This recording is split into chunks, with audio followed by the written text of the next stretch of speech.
Blog Talk Radio. Well, hello, and welcome to the Divas That Care. My name is Candace Gish, and I am the founder of this program, and I'm just so excited that each and every one of you has tuned in today. If this is your very first time, I want to send out a big welcome. Our program now has been running for 10 years. 2020 hit our 10-year anniversary, and we're just so excited. We now have over 10 hosts in our program, and we're going to be expanding to 20 in 2020. So I'm really excited about that, and I hope that you go and tune into all these amazing hosts at divasthatcare.com. Well, today I have a really exciting guest. I'm going to be honest with you. This is the first time in 10 years that I have interviewed a man on my program, and I'm really excited because Blake Cohen is an amazing man, and he is doing some extraordinary things out there, and I really felt that he is beneficial to our program and the things he's going to be sharing with us today. So welcome to the show, Blake. I'm so excited to have you. Thank you. I'm honored to be the first man in 10 years. I don't know what I have done to deserve that honor, but I'm so glad to be on here, and thank you for having me. Well, as I said, I was excited. And once you and I had been talking, and I'm like, this is a perfect introduction into our 2020 year. You are doing some extraordinary things. But before we get into that, could you spend a couple of minutes sharing with us who you are? Sure, yeah. So like you mentioned, my name is Blake Cohen. I live actually in Fort Lauderdale, Florida, with my wife, Chrissy, down here, my new wife, actually. We've been, not new, she's my first wife, but so that made it sound like I have a bunch. We got married about 6 months ago, so we're living down here. What I do is I work in the addiction treatment industry, and I work in addiction treatment, and I do a number of different things in that industry. For the most part, though, what I focus on is really spreading awareness about the disease of addiction and helping people find treatment and the right type of treatment that they need if they do need it. How long have you been in the industry? It's been about 6.5 years now. Can I ask you why you got into this industry? Yeah, so, it sort of fell in my lap as these type of things do. I am actually in recovery myself, so I got sober New Year's Eve 2012, which I know New Year's Eve is a weird day to decide to get sober, but it wasn't exactly by choice. That was the day my family decided to do an intervention with me, and off to treatment I went. And at that point, I had already had a degree in psychology and knew I wanted to do something within the realm of behavioral health, but didn't know what. So once I found my sobriety and started to explore the field a little bit, I worked originally in a mental health primary facility that focused on very low functioning mental illness, and eventually found my way into addiction treatment and sort of just fell in love. It's a very difficult industry to work in. There is a lot of relapse. There is a lot of issues that come along with addiction treatment, but it's also extremely, extremely rewarding. And you and I had chatted a few weeks back, and you were telling me about the place that you work. And this is probably one of the coolest and, for me, the most inspiring one I've ever heard about. And I would love you if you could briefly share with us about this amazing clinic. Yeah, so it's called Recovery Unplugged, and we're actually we're a national company. We're all over the country. In Nashville, we're in Florida, we're in Austin, Texas, we're in Virginia, just outside of Washington, D.C. And, when I got into the field of addiction treatment, I was pretty green to what addiction treatment looked like. And then the longer I've been in it, I've really tried to make it a point in my life to become an expert and really study the different types of treatment that are out there. And I had noticed that there's so many treatment centers that sort of look the same. Everyone has a different name and a different staff and a little bit of a different feel to it, but they sort of have been doing this outdated 30-year-old model of treatment everywhere you go. And, of course, new medications are introduced all the time, but besides that, the actual treatment and the environment are essentially have been the same for 20 to 30 years. So when I found Recovery Unplugged, I was begging them to let me come work here because of the approach that they have is so different, and it's updated, and it's something that works for all generations, the newer generations, some older generations, and it really speaks to what people today in 2020 need out of their clinical care. The special part about us, though, is that we are big believers in the power of music. So we take clinical care, like with doctors, master's level clinicians, psychiatrists, nursing. We take that and we infuse everything that we do with music, because music speaks to the soul. Music can bring you to life. Music can invoke certain emotions. Music can bring you back in time.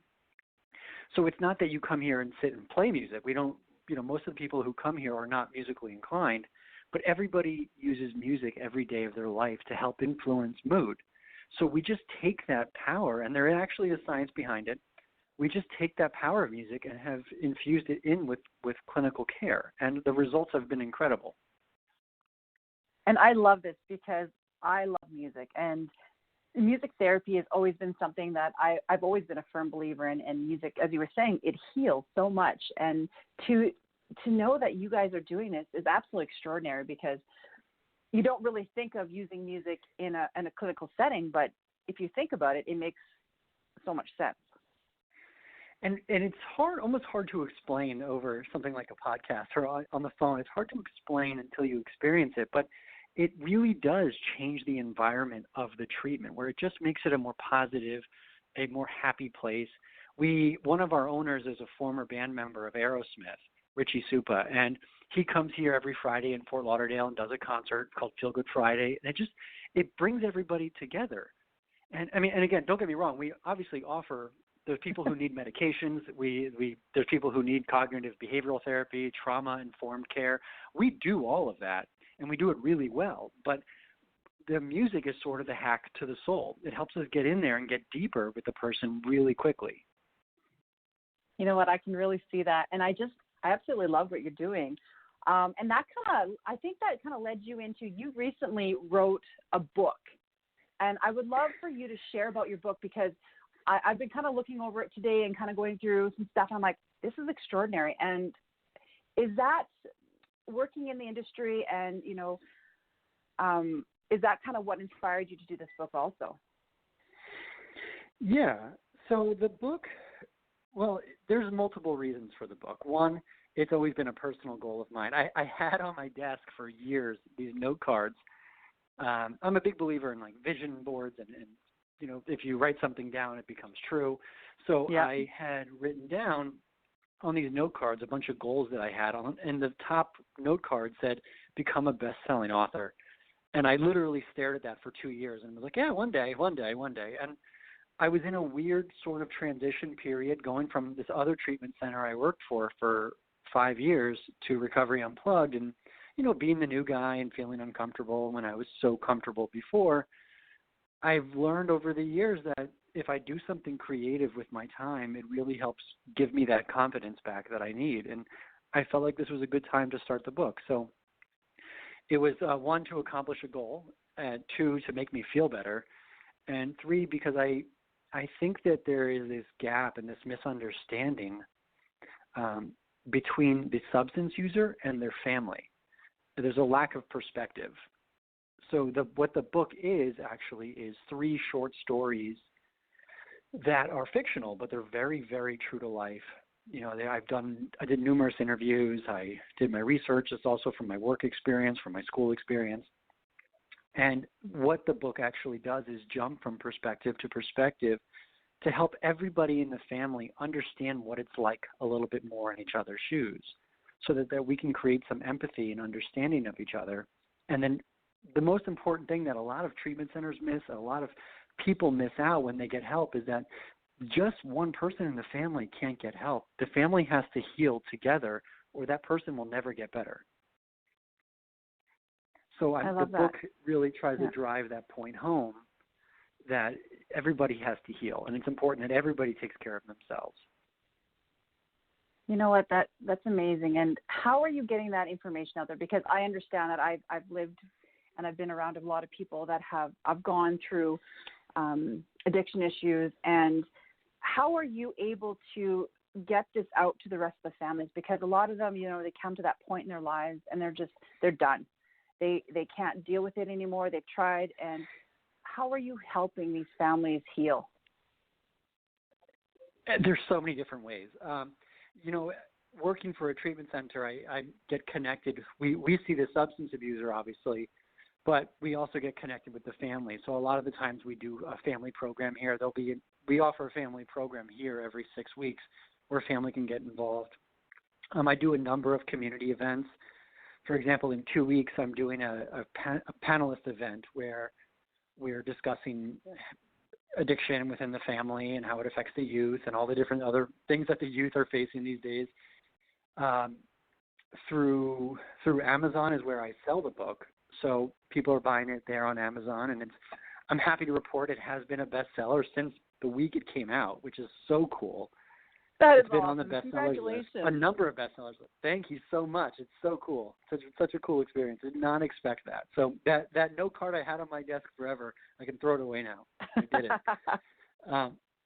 But just getting it out there in the community as much as possible and speaking to as many families as I can.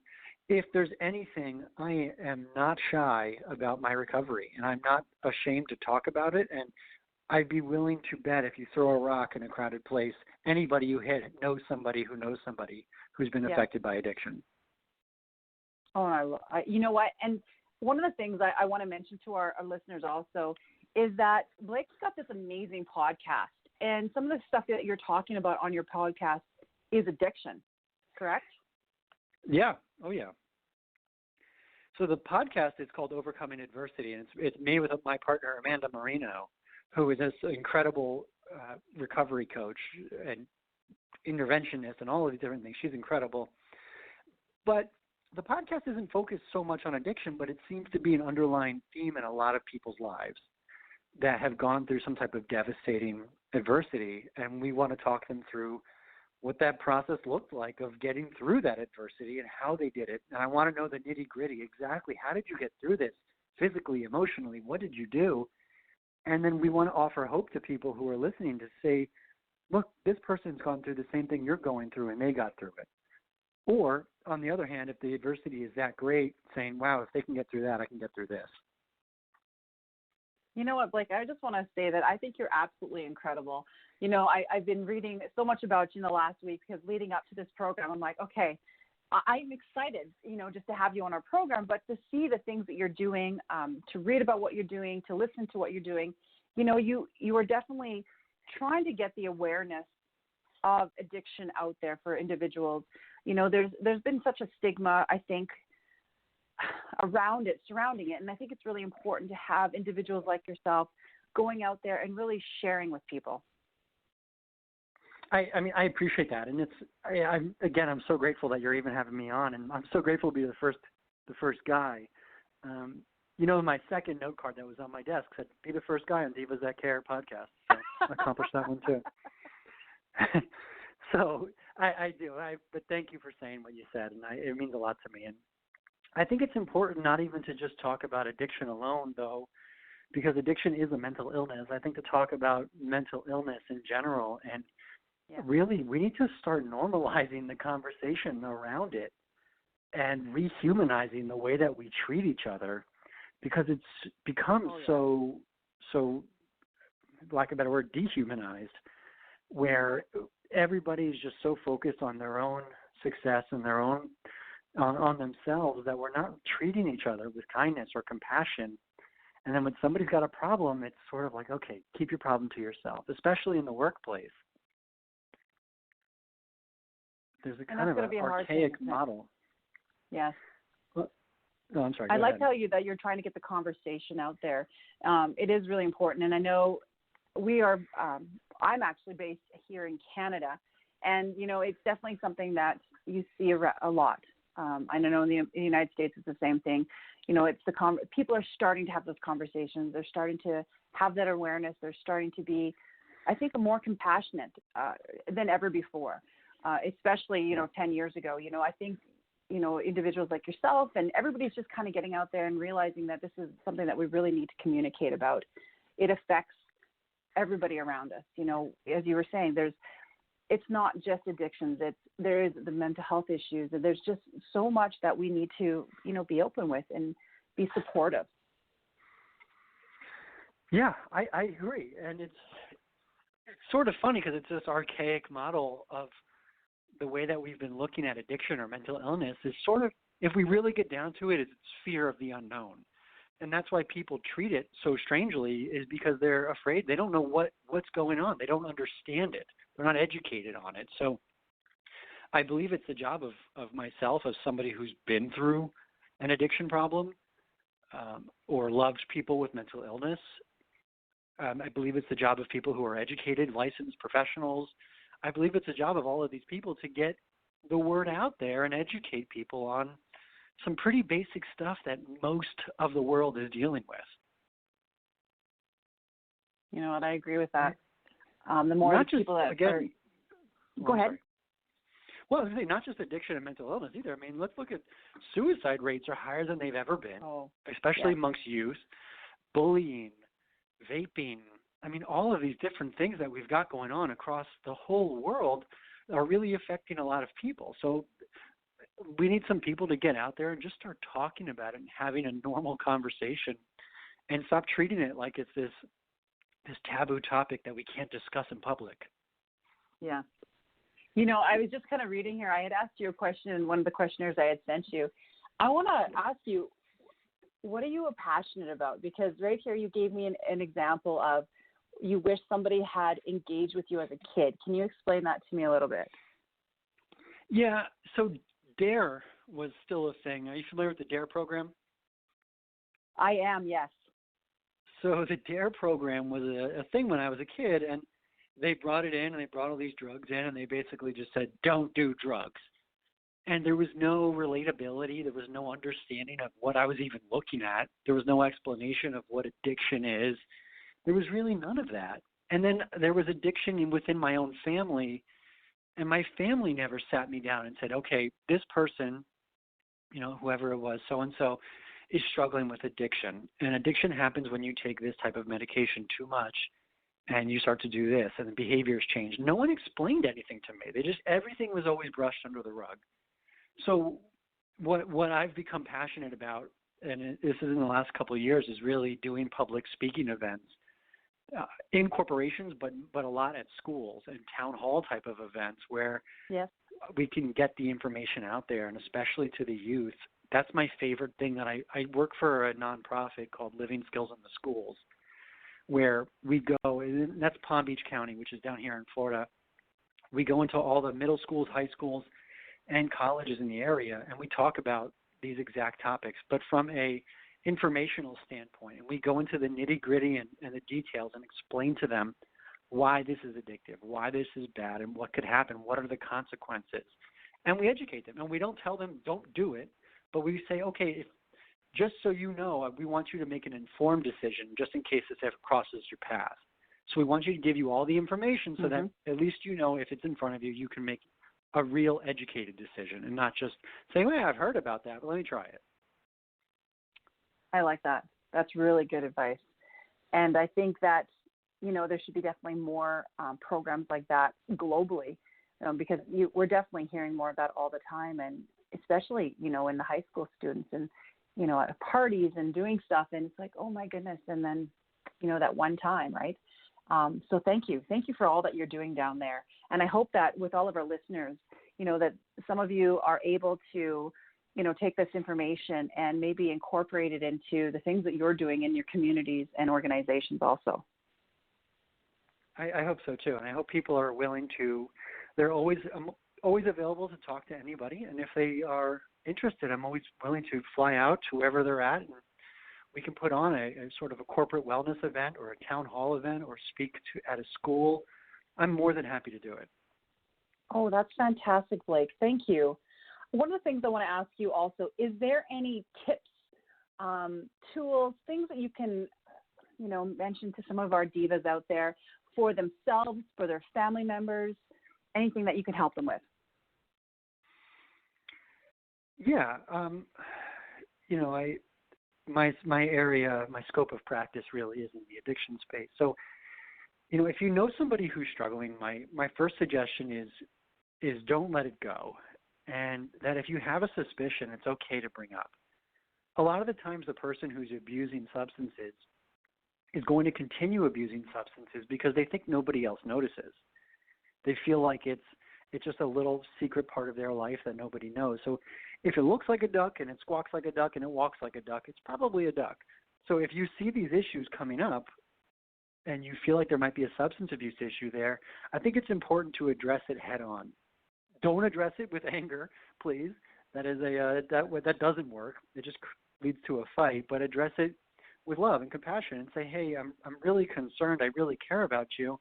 I'm starting getting concerned about your drinking or your substance abuse. Can I help? Is there anything that I can do? And get that conversation started. Thank you so much, Blake. That was awesome. And I'm just going to mention to our divas listening today is that I'm going to be posting the information about Blake's book out there too, so that you can go and grab a copy of that, because I think that it's an amazing book, and I think that everybody should check it out. So Blake, thank you so much for being can I call you our honorary diva today? Because you know what, I had such a great time chatting with you, and I'm so happy, and I want to welcome you to our diva family. I'll be an honorary diva. Why not? Sure. Thank you. Thank you so much. And Blake, I hope that you come back on our program again and share with us anything else that you're doing out there. I think it's really important, and I love the conversation that we had today. I think it's a conversation that we can have more of in the future, to share it with all of our listeners. I agree. And, I'll repeat again that if anybody is looking for help, they can feel free to reach out to me. You said you'd post my website? Yes. So that people can reach out to me through my website on the contact form. They can reach out to me via email, which is blake@blakeevancohen.com. They can reach out to me that way if they're looking for help for a loved one, if they have questions about a loved one. I'm more than happy to be a part of that. If they want to have me come out and speak, I'm more than happy to do any of that. Oh, that's fabulous. Well, we'll definitely get you in contact with some of our listeners today. I think it's really important. And as I said, I love everything that you're doing. And I think that we definitely need to get the word out there about it. So thank you again so much, Blake, for being my guest today. Awesome. Thank you for having me. I'm proud to be an honorary diva. And you know what? I want to thank all of our amazing listeners. It's because of you for the last 10 years we have been doing these programs, and we want to continue to do them. And I want you to make sure that you check out all of our other hosts at divasthatcare.com. And, make sure that you take this program and send it to your family and friends. As Blake was saying, we all know somebody that is affected by, not just substance abuses, but mental health. And we want them to be able to know that we're there to support them in any way that we can. So thank you to Blake. Thank you to our listeners.